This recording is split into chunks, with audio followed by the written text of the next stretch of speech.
College basketball is back tonight, and no program, no fan base, no coach is more ready to reclaim their throne like Dan Hurley and the UConn Huskies. You're on the Hoopscap here on Big East Energy Network.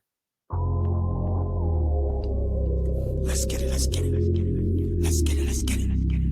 Yeah. UConn, baby. Home of the champions.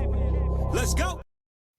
Welcome back. Thanks for tuning in to the Hoopscap podcast, part of the Big East Energy Network. If you love college basketball, especially Big East basketball, especially UConn hoops, make sure to like, subscribe, and follow wherever you get your podcasts. Check us out on social media and on YouTube for full video episodes and highlights. Today's episode of the Hoopscap is presented by the law offices of James E. Sulick. If you're looking for an attorney who can give you a personal attention and experience of guidance that you deserve, you can depend on Jim Sulick and his team with over 42 years of legal experience handling criminal and personal injury cases across the state of Connecticut, located right in South Windsor. Give them a call today at 860-644-4700.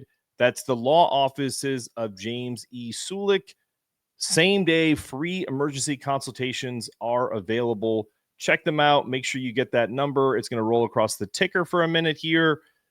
Absolutely great guy. Big UConn fan. Let's get into it. Welcome to the Hoopscap Pod. It's a brand new year, and once again, college basketball runs through stores. The chase for number 7 is on, and the blueprint is back. After falling to eventual champion Florida last March, Dan Hurley spent much of the offseason rebuilding the UConn men's team in the exact mold of the first national title that he was able to achieve, the 2023 national title. Deep, connected, flat-out nasty group on defense that was incredibly unselfish, a strength in numbers, as they used to put it, very similar to the Golden State Warriors of way back before Kevin Durant and all of that. And there's something else brewing. Hurley's been talking about, not necessarily been talking, he's been asked about a new rivalry with St. John's, and you can feel that tension because that's the answer he gave our friend John Fanta on NBC, which is, is there a rivalry with St. John's? And he said, no, there's tension. There's tension because he's going for something that we want. And we'll get into that a little later. But these two are going to go after the same players, the same spotlight, and, of course, that same throne of Big East and national supremacy. The Big East is back, and it's getting a little personal, and I love it because, as Dan would put it, I think sports fans really do love the animosity. Yeah, it's great to see class and that they, at the end, when it's over, the respect, everyone daps up, blah, blah, blah. But rivalries in sports, especially growing up, is really what made people sports fans. Magic versus Bird, Lakers versus Celtics, Yankees versus Red Sox, even to a certain extent with those great Super Bowls, Giants versus Patriots. It's the regional rivalries. It's the personalities of the coaches, personality of the players. In particular, in college basketball, it's 1,000% the personality of the coaches. So, going into tonight's game against New Haven, we'll get into that a little later. Not too much specifics to that. It's a bye game. It's against a team that's making their first ever Division I appearance as a Division I team. Hurley's got one of the best returning cores in the nation. 5 rotation guys stayed in stores, 3 of them preseason All Big East selections. Alex Karaban is back for what feels like his legacy season, a 2-time national champion who could go down as one of the most decorated players in program history if they were able to get a third. Solo ball, an absolute wonderful shooter, but he's turning into more of a shot maker and likely one of the best guards in the country. I think for me, what's been told to me about Solo's game, and you can see it in the preseason, is that he spent the summer rounding out his abilities. He's obviously a fantastic shooter, but his ability to get to the hole and break people off in terms of just not being one-dimensional. It's great to be a shooter, but and to have that skill set. But when he gets the ball, making decisive moves to the hoop, he's so physically strong. He's gifted. Like we said, his nickname is the Hulk. You don't get that nickname if you're not strong. But there's not only Solo. You have Terrace Reed, the Michigan transfer, who's now in his second season, his final year with the Huskies, coming off a little bit of a hammy, but it looks like he's in great form, great shape. he's about to step into that Adama Sanogo role and is really ready to dominate the paint. We saw what a focused, dedicated Adama Sanogo like Terrace Reed Jr. looks like against Providence last year, dominating that game, 24 points, 18 rebounds, and he had 3 blocks. He's the type that has that veteran backbone that is absolutely rare in college basketball. To have a guy like him, to have a guy like Alex, to have a guy like Solo, who's also a junior, Hurley kept the leadership intact, because when we get into the guys who were looking to be rotational guys and make the leap with Jaden and Jalen, those guys just don't stick around anymore. So the fact that they're still with Dan and still chasing a 3rd national title as a junior, or now a 2nd one for them, is really kind of a testament to his ability to keep players. Because, from everything we heard from Jay Stu's camp about, the offers that were being thrown at him in the SEC, it's one of the reasons why I thought he was going to go. And it's has nothing to do with him. And honestly, I wouldn't have blamed him. If you can get your NIL bag and now, rev share bag up, your brand is worth something. And I think I read something the other day, and I think this is so incredibly factual when it comes to this UConn team. And I guarantee you, if you're watching this and you hate watching it because you don't like UConn, you're probably going to throw up in your mouth, because I'm going to say something that you're going to be like, oh God, but the reality is Dan Hurley is a man that doesn't go away from his standards. He sets standards and he keeps them. So the reality is it's really hard to be a good man or a good person. It's very easy to be a nice guy, because if your standards are questioned and you relent on those standards, then it's easy to just say, I don't want to have any resistance. I don't want to have a problem with you. I'm gonna just kind of acquiesce to what you want to do. And he is, even in this NIL, even in this softer version of college basketball, in terms of how people react to how he talks to coaches and everything, he is never, maybe he goes too far, but he's never wavered on his standards of what he expects from his players. And that's something should be celebrated. So the same thing should be said about Alex. Same thing should be said about Jalen, Jaden, Solo, the guys that stuck around, that didn't transfer. And I really don't have an issue with anybody that does transfer, but I do want to celebrate the guys who are still fighting and competing for minutes. Okay, and then you got to also celebrate the guys that have been brought in, because they've heard all the stories, good, bad, negative, indifferent, about what it's like to be on a Dan Hurley squad. And one has to think that it's not all sunshines and rainbows outside of stores, right? I'm sure there's people that are really high on the Dan Hurley style and know players that make that commitment and that feel comfortable with that. But there's also people on the other side of that. They're like, man, you don't want to go there. Do you want to get yelled at all year? Do you want to get yelled at? And, when you could be making probably double someplace else and still work on your game, still get better, still get drafted, all of that.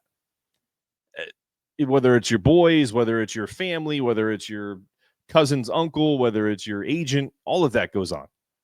So that's why, for a guy like Silas Demery Jr., the Georgia transfer, finally gives them a big guard at 6'5", who can defend, run the offense, a guy who can shoot it, a guy who plays with poise, who's pretty chill. He does.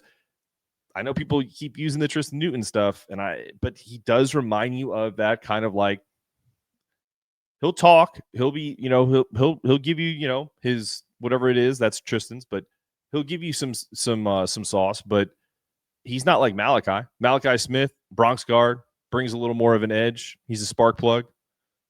Kind of Hassan Diarra mixed with a bulldog. Malachi looks like the type of dude that is, you go and play pickup, and like if I was going to play pickup and I was like, I got next, and then his team won because I'm about the same size as him, I'd be like, if he was guarding me, I'd be like, oh, shit. Like you don't want to be guarded by a guy like that. You want someone that, I don't know if you saw any highlights of John Morant from Memphis, just kind of like lollygagging, not taking the game seriously. That's who you want guarding you as an opposing player. Do not want Malachi Smith like this face guarding you and talking to you when he knocks the ball out of your hands. It's just, I love that. I love his style. It's very Cam Spencer. It's very Khalid El-Amin to go way back. It's very even Daron Sheffer, just like guys that just were like stone cold killers. And we've missed that for a while, at least for a couple years. And then obviously you have the freshmen, right?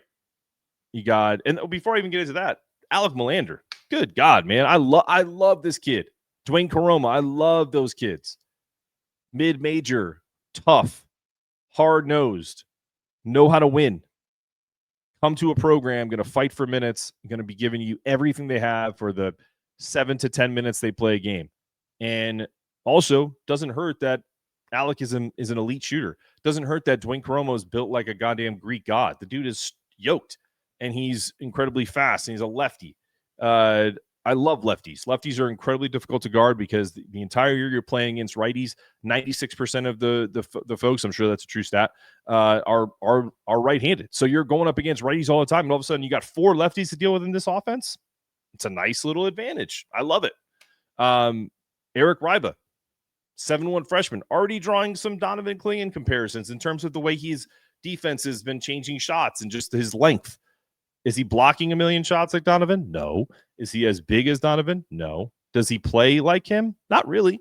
But the comparisons are easy to make. Both 7-1-ish, both white guys, and both very fleet of foot. Great feet, great offensive skill set. He's way above the way Donovan was offensively at this age.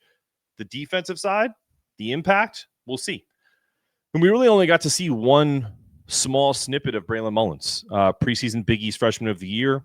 I have no doubts that Braylon is going to have a monster season because that kid is a competitor. He is 1,000% who you think he is, and I think he's going to put it together. The two areas that I think UConn should be concerned is the minutes that are played by Jacob Furphy, Jalen Storr, Jaden Ross, those wing players that Dan essentially is like, all right, who's going to step up? It was Jaden against Michigan State in the exhibition. Jay Stu had his moments against BC. He's really not making that turn. I hate to say it because I think he's a really good player, and I think he is who he is. I think all of us who are being like, oh, Jay Stu's going to have a breakout year, I think we should just pump the brakes on that and just let everything unfold. This is a very deep team. If he has pockets of those games where he has like 15 points or 7 rebounds, 10 assists, whatever a big-time game is, a big-time floor game, points, rebounds, assists, blocks, plus 20 on the stat sheet. If he has those games, I'm here for it, and I want them. But I'm not saying I'm not expecting it. I'm just not. I'm expecting a pocket from him. I'm expecting a pocket from Jaden, expecting some, big time games from Solo. I think Solo is going to be super consistent. I think Alex is going to get back to a more consistent self. Even his 3-point shot looked better against Michigan State, made all 8 of his free throws. I feel like his stroke is back. I think you're going to see a lot more consistency from Terrace making that jump. Obviously we talked about Malachi and Silas. I think you're going to see, pockets of greatness from Braylon. And I think by the time we're in the Big East season, he's going to be more consistent, and the same with Eric. But it's so interesting that I am more confident in the freshmen being more consistent because of just their style of play than Jay Stu and Jay Ross. I'm still rooting for you guys hard. And I think Furphy's going to have, some impact. I love him. I think he's a good kid. I think Dwayne Caroma might have more of an impact than Jay Stu if I'm making a bold take on day one, but I think that's just something that we're going to have to see and figure out as time goes on. We're going to take a quick break and give our sponsors a little love. And when we come back, we're going to talk about some of the preseason takes we've had, talk about some of the Michigan State BC stuff, the foul issues, the rivalry talk between Hurley and Pitino, the schedule upcoming outside of tonight's, bye game extravaganza for the next 3. And when we return, we're going to talk about all of those fantastic things coming up after this.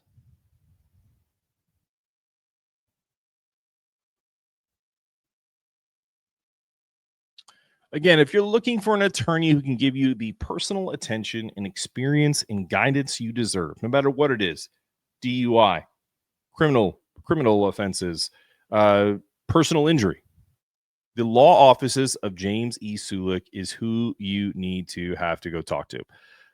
With over 42 years of legal experience handling criminal and personal injury throughout the state of Connecticut, located in South Windsor, give them a call today. There's that number scrolling down the screen, 860-644-4700.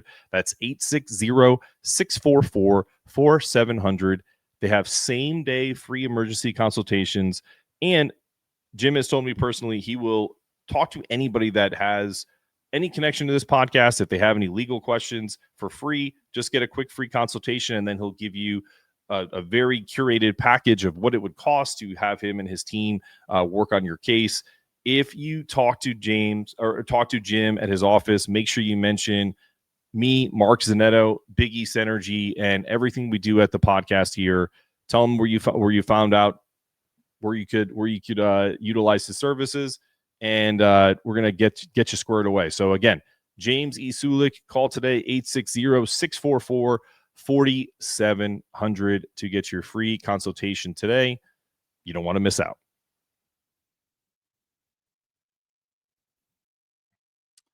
All right, the season's here, and if you want every game to look like you're basically courtside with our buddy Joey Bailbonds, it starts with the brand new LG 65-inch G5 OLED Evo AI 4K TV available now at our friends at Best Buy. Here it is.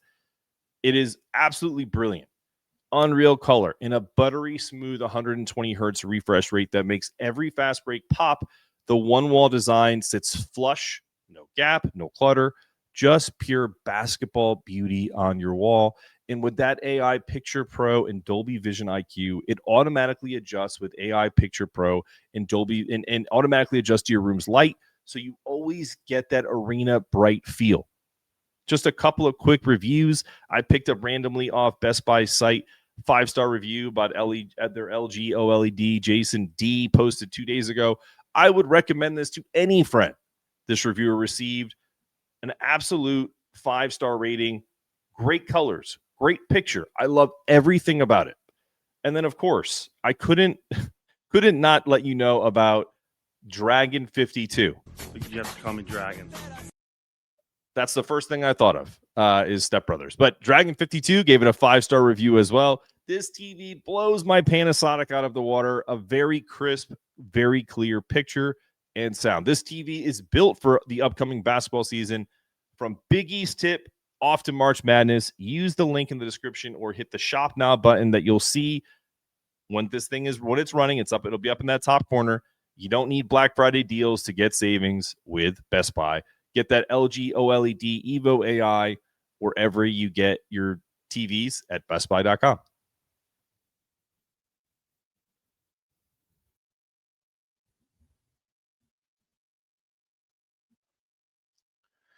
All right, welcome back into the Hoops Cat Pod. So the tone's been set. The blueprint is back. The roster's deep. The rivalries are heating up. I mean, did you hear the John Fanta and Rick Pitino interview? I'm sure you did. Hurley didn't really hold back. He said flat out, there's a rivalry starting with St. John's. It's not here. It's starting. It started last year. They kicked our ass.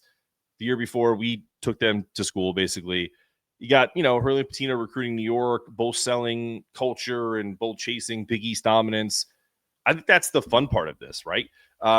Huskies are ahead of them in the AP poll. They're ahead of them on all the Ken Pom and the analytics. So what's interesting is last year's team was not heavily favored by the analytics. Although the AP hooked them up at the beginning because of, they gave them a number 3 ranking, which Dan gave shit about.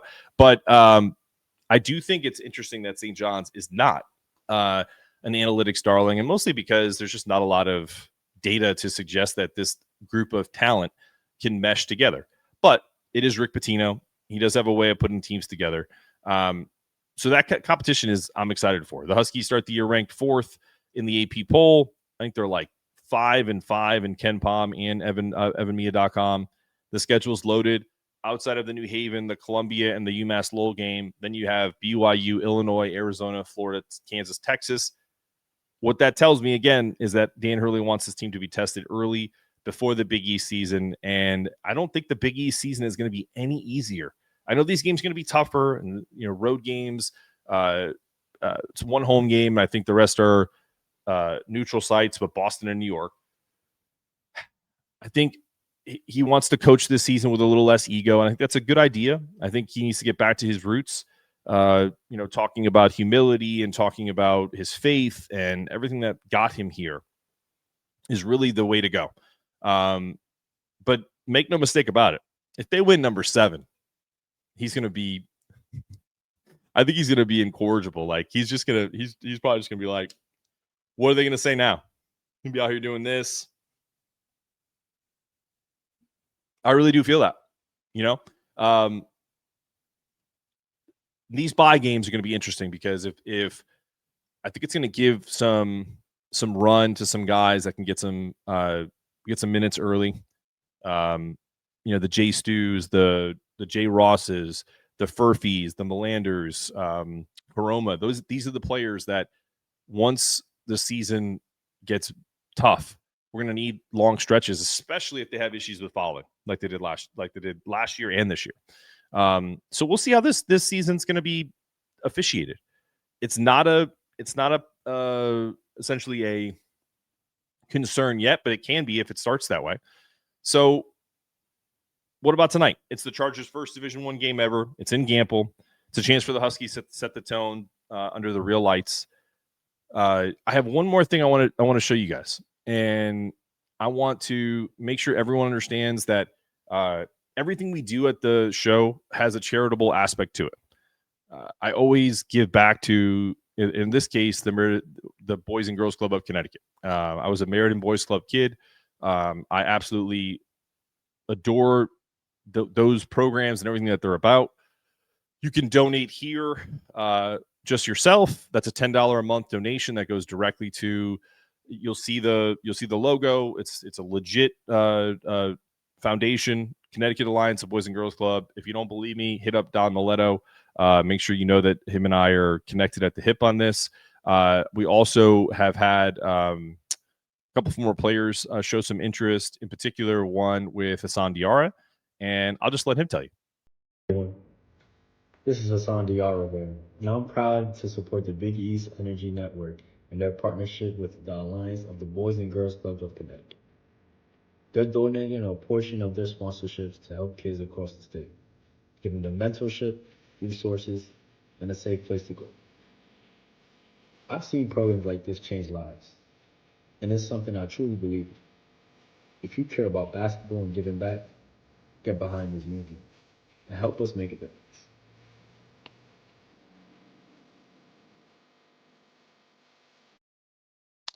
That's Hassan Diarra, one of our friends of the program. Really appreciate him lending a hand. There's the link. We're also auctioning off tickets this year. You can go tonight.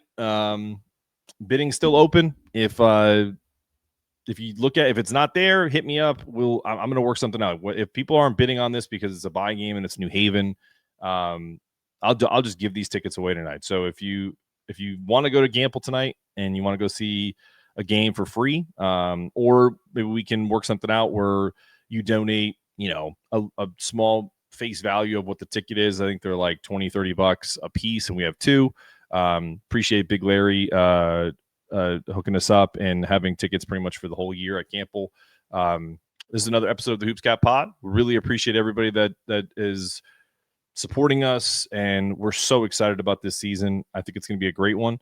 We'll see you in a couple days with the women's show, and make sure you check out all the other shows on the Big East Energy Network. We have every possible team you can imagine covered, except for Providence and except for Marquette. But we're going to do something special for those guys too. And that's it. We'll see you tonight after the game. Give our thoughts on the first regular season game of the 25-26 season. We're out. Let's get it. Let's get it. Let's get it. Let's get it. Yeah. UConn, baby.